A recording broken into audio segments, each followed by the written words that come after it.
Some accuse Israel of being an apartheid state, discriminating against its Arab population. Their conclusion is that it should be sanctioned and boycotted, just like South Africa was. Let's talk about Israel and apartheid.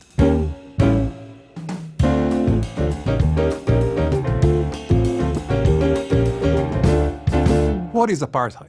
Apartheid was a system of institutionalized racial segregation and discrimination in effect in South Africa between 1948 and 1991.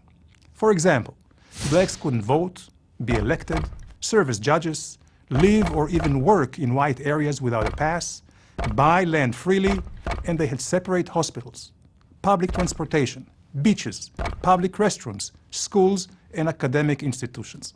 In brief, they were restricted and discriminated against geographically and excluded culturally.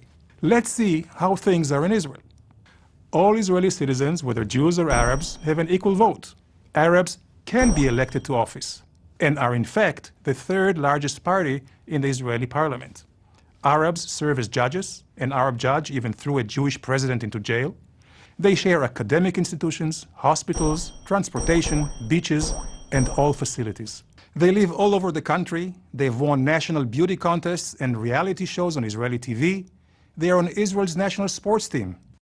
Therefore, it is not surprising that Frederick de Klerk, the South African leader who won a Nobel Peace Prize for ending the apartheid and knows a thing or two about it, said such a comparison is odious and unfair. Now let's take a look at the Palestinian Authority and how they measure up to these standards in regard to Jews. Voting hasn't taken place in 10 years. Jewish parties or parliament members? A good joke.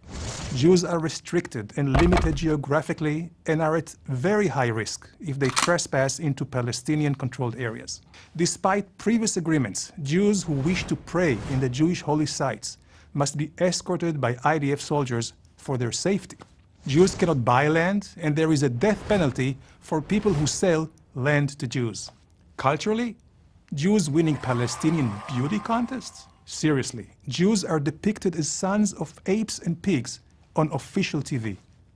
Just recently, a resident of Hebron who hosted a Jewish member of Knesset was arrested by Palestinian security forces. This is all official policy towards Jews, and in certain cases, also towards Christians. So, it actually seems like while there is no comparison between Israel and an apartheid state, the Palestinian Authority is in fact quite similar. Now, how does that fit in with the original assumption?